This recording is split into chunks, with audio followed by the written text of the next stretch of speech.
Joe Biden shows early Ohio strength, and the nuke bailout fight may not be over.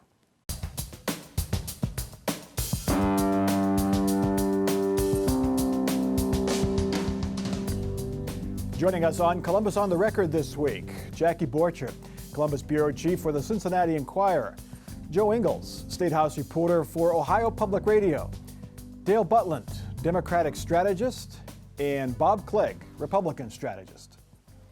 We are still 15 months from the election. Joe Biden is not even the Democratic nominee, but he shows strength among Ohio voters. A Quinnipiac University poll says Biden is the only Democratic candidate with a clear advantage over President Trump among voters in Ohio. In a hypothetical matchup, Ohio voters prefer Biden 50% to 42%. Other top-tier Democrats basically would tie the president. When Democrats and independents who lean Democratic were asked which Democrat they like, Joe Biden came out on top, followed by Kamala Harris, Bernie Sanders, Elizabeth Warren. Pete Buttigieg is a little further back. This poll has a fairly large margin of error, and again, we are 15 months away.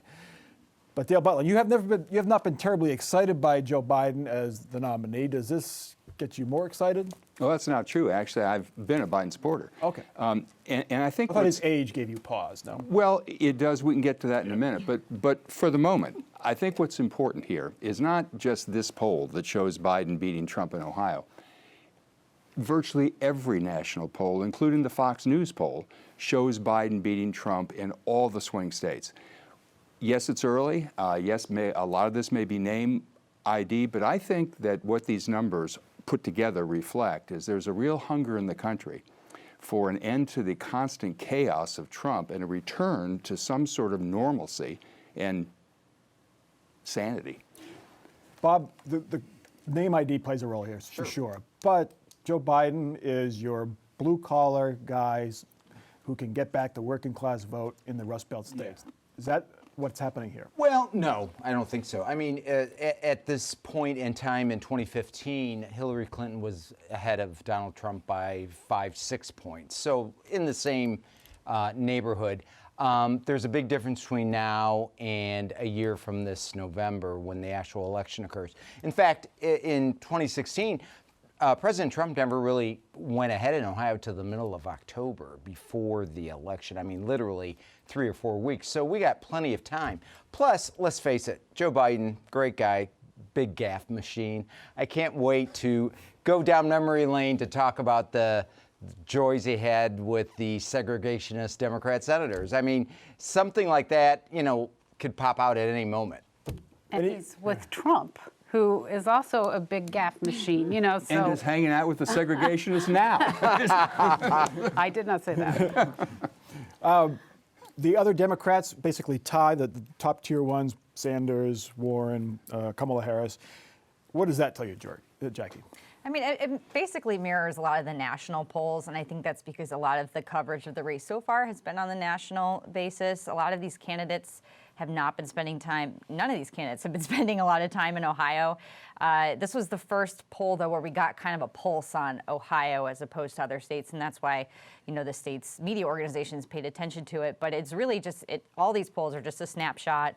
There's, of course, the huge asterisk post 2016 that, you know, maybe the old polling model is completely flawed, that people don't, you know, want to talk about their support for President Trump, even to an anonymous, you know, third-party pollster that they don't know, who doesn't really know them. So, you know, all of those things are things to keep in mind. I think, though, that reflects what we're seeing nationally, that those, you know, handful of candidates are kind of emerging as the front runners. And once the debates start, you know, kicking people off the island, so to speak, they're going to be the survivors. Tim Ryan is at 1% among Ohio voters. That's not a good sign for him. He's about 1% nationwide, too, the Ohio congressman from the Youngstown area. Right. What does that mean for him? Well, you know, he has never caught the national traction. And, you know, he's in a bad position, really, because his seat, you know, we're going to have the redistricting coming up in a couple years. And, you know, who knows what's going to happen with these congressional seats in Ohio if we lose the population like it's projected. So that's a bad situation for him. But, you know, the thing that Tim Ryan and Joe Biden both talk about a lot is the same thing that Sherrod Brown talks about a lot. And it's the jobs and the workers and the economy. Those are the kind of messages that have traditionally played very well in Ohio. Let's take a look at Donald Trump's approval rating in this Crimson poll. He is at around 43% approval, 52% disapprove. Bob Clegg, even if you're not inclined to tell a pollster that you like Donald Trump, you're going to answer this question probably. That 43% number is a little low. Yeah, but he could win with the 43%. He had about 43%. But he also ran against Hillary Clinton, I know. 4 years ago. He's Well, not going to do that again, even if it is no. Joe Biden, who may be gaffe prone. Gaffe prone, and if it's Joe Biden, I mean, that's the other thing. Sure, I mean, Joe Biden talks about jobs, but if you want to talk to Cory Booker, it's about how Joe Biden jailed all these African-American males under stricter sentencing laws. Kamala Harris talks about Joe Biden and how he's not sensitive enough about busing. I mean, we're just at the beginning of this point. And the way the Democrats have set up their nomination process, it's all very proportional. So it's going to be tough in this big of a field for them to coalesce around an individual early enough that individual may be able to win on a first ballot or not. Yeah. So I would say a couple of things. First, Bob, I think, raises an interesting point. I'm not counting on the state of Ohio next time. I think, and my party gets mad at me when I say it, but I really think that Ohio in many ways has become a Republican state. That doesn't mean we can never win here, particularly at the presidential level, but whoever we nominate, whether it's Biden or someone else, it is critical that we nominate somebody who can win Michigan, Wisconsin, Pennsylvania. Because without those three states, Trump would not be president. And all we have to do is hang on to the states that Hillary won. And no poll today is showing any state that Hillary won is in danger of flipping to Trump. If we keep those and add Michigan, Wisconsin, Pennsylvania, we depose Trump. Does this poll give campaigns a reason to take another look at Ohio? Because we've heard that before, that Ohio is reddish now. It's not going to be the swing state it was. But when a Democrat has an 8-point lead, granted it's early, over the president, it may be in play again. Well, listen to what Dale just said. You know, they don't need Ohio to win. If they feel like they're safe or have a better shot or an easier shot of winning those other states. And Ohio is a difficult political battleground, and we've got a good reason for that. We've got 8 kind of metro areas that are spread apart, several media markets, and we're almost like Texas in that respect. Expensive. It's very expensive. Yeah. You raised the age issue a moment ago. I just want to say one thing. Biden stumbled badly in his first debate, so his ability to maintain his lead, both within the party and with the broader electorate, will be dependent not only on his ability to have a better debate performance this coming week, but to also demonstrate clearly that, frankly, he's not too old and that he's up to the job of beating Trump and running the country. And I think a lot of what Biden has right now in support is based on that feeling that he is the best candidate. Now, if something should happen, a month or 2 months or even 6 months down the road, where that whole aura is punctured and it goes away, he's going to drop and drop fast, because when you look at his positions on the issues, it really doesn't line up to where the base of the Democrat Party has shifted, even in the last 3 years. Except he's winning the Democratic base because they think he's the best one to beat Trump. Right. That's what I'm saying. Yeah. If that goes away, he goes away. And this poll was taken before the Mueller hearings this week, so I don't know what impact that would have, if any, on this poll. My only point is that roughly half the Democratic Party, about 48%, identify themselves as either moderate or conservative. So it is not just the Twitter Democrats that are important. There's a big base of Democrats out there that are... But that other leftist side of your party is very visible and is very loud, and for the last couple of weeks has taken over the whole face of your party, and that's what you got to be careful about. When you're calling Nancy Pelosi a racist, That's a problem for your party. Well, it's a problem when your president is calling everyone a racist. Well, I know. Well, that whole Well, word has been devalued because we were all called racist when we disagreed with Obama for the last 8 years. So, I mean, All right. We'll get to that. The long way to go in this presidential race, and we're just beginning. Anyway, the fate of 2 nuclear power plants along Lake Erie seems clear. The fate of Ohio's renewable energy industry, less so. What was once known as the Clean Energy Act became law this week, and it's not quite as clean. It charges ratepayers all over the state small fees to subsidize the 2 First Energy nuke plants, as well as 2 coal-powered plants, one of which is in Indiana. Ratepayers may actually see smaller bills because the new law guts renewable and efficiency standards and their associated surcharges, but the fight may not be over. A group promises to try to put a question on the ballot to overturn the law and end those subsidies. Jackie Borchert, how hard is it going to be for this group to get on the ballot? Well, getting on the ballot probably would be the easiest part of that equation, which is a hard thing to do. They're going to have to collect more than 260-some thousand signatures of registered Ohio voters in the next 3 months. And then after that, they actually have to run a campaign against, First Energy Solutions and their allies, which already spent tens of millions of dollars just in the last 6 months trying to get this thing passed. And it seems like they're going to have even more money to spend after that. Do we know who is behind this? Might the oil and gas industry, which has a dog in this fight, might they be behind this effort? Or is it purely environmentalists? Is it anti-nuclear folks? Do we know anything about this group and who they are? It will be a coalition, you can bet your bottom dollar, and oil and gas will be in there. So they would have some resources, Yes. some money to spend Yes, on they the will. campaign. Let me say one thing. If this does go to the ballot, it's bad enough that residential ratepayers will be forking over $150 million a year to prop up 2 nuclear plants that have been mismanaged. But that's not the worst of it. Because remember, just 6 years ago, when those nuclear plants were going bankrupt, First Energy paid $100 million for the naming rights to the Cleveland Browns Stadium in Cleveland.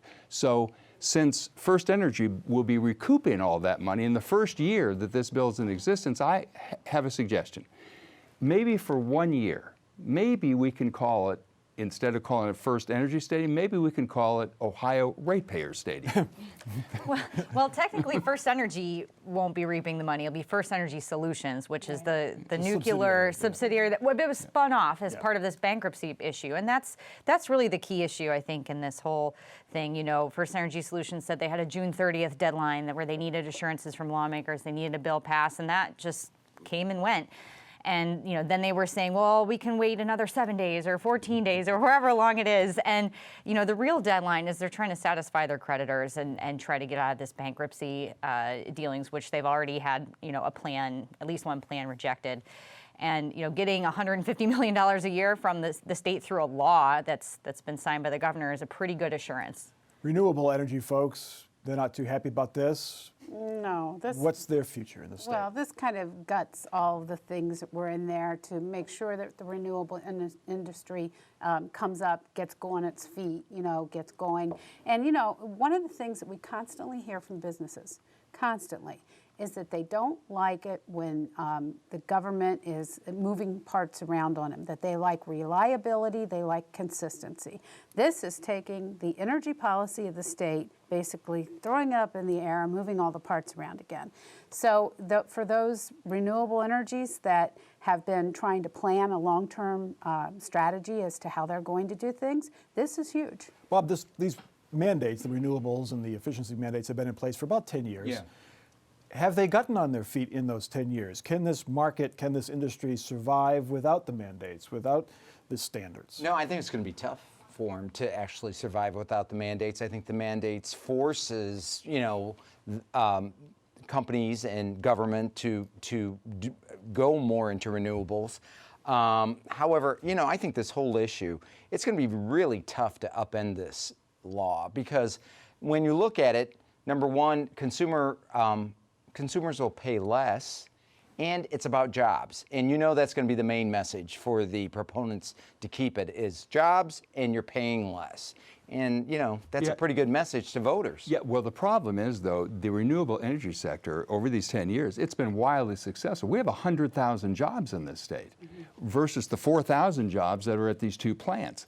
I think unless the voters are able to repeal this in a ballot initiative, I think it's going to be a giant step backward for our state, both environmentally and economically, as we fall behind other states that are building new industries and creating new jobs around the renewable energy sector. In Georgia, a lot of companies have moved there. I think Facebook moved there. They demanded renewable sources, and there's solar farms all over Georgia, but they don't have any mandates. They don't have any standards, but private industry is kind of requiring that. Might that same thing happen here? I mean, we've seen that a little bit. Google and Facebook have, put some data centers in Ohio, and that is part of what they're looking for. So, I think that was some of the hesitation on some of the Republican lawmakers came from that, from a, pro-business economic growth point of view. It's good to have these renewable energy companies active in the state because you have the technology companies that are really making that an important factor in their decision of where to locate. And, I thought it was interesting to hear some state lawmakers who had opposed these, 5 or 10 years ago even, now standing up for them and saying, look, these I've come around on these, they've built jobs, and, we should keep them. Maybe we should still bail out nuclear, but we should keep a mix.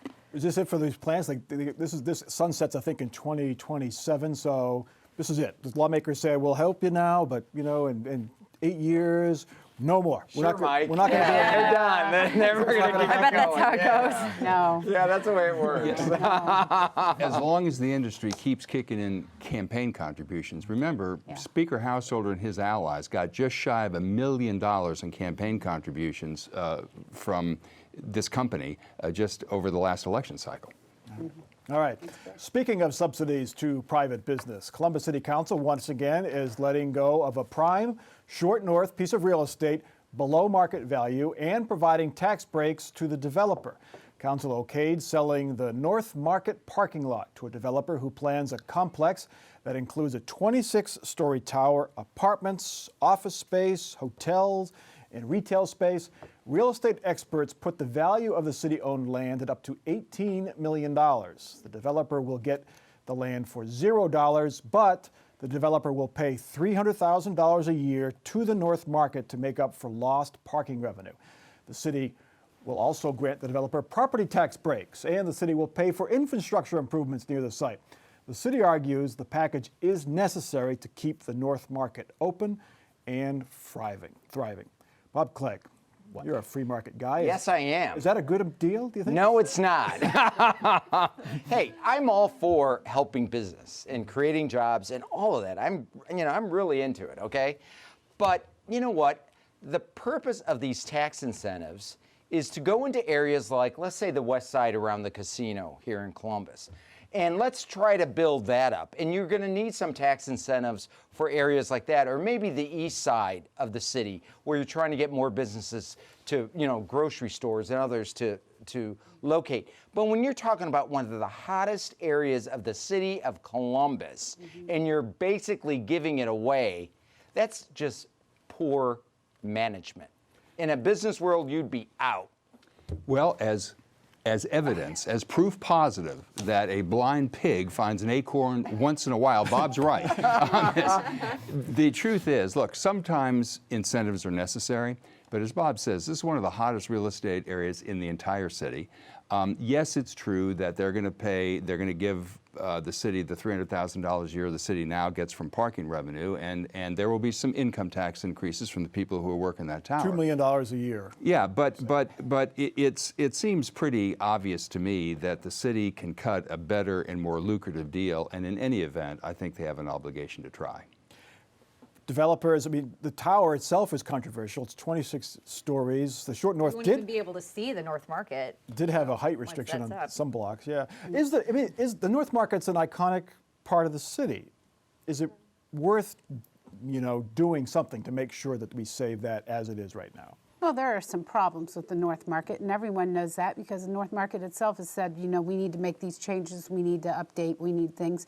And then there's another thing that you've got to consider. Not far from downtown Columbus, Dublin, the city of Dublin is putting in a wonderful area that is North Market-like. It is Short North-like. It is drawing in young professionals who want to live there, who want to work there. And unlike the Short North, it has plenty of parking. So, and to Bob's point, this is probably one of the most valuable pieces of property in the city. But if they're facing competition from Dublin or from Gahanna or from New Albany that are getting into this game, do you, in an odd way, need the incentives to build this here and not in one of the suburbs? So you're saying that no developer would build there unless they got a tax incentive? Come on. And it's 100% abatement, isn't Right. it, for 15 years? 10 or 15 years. Yeah. Yeah.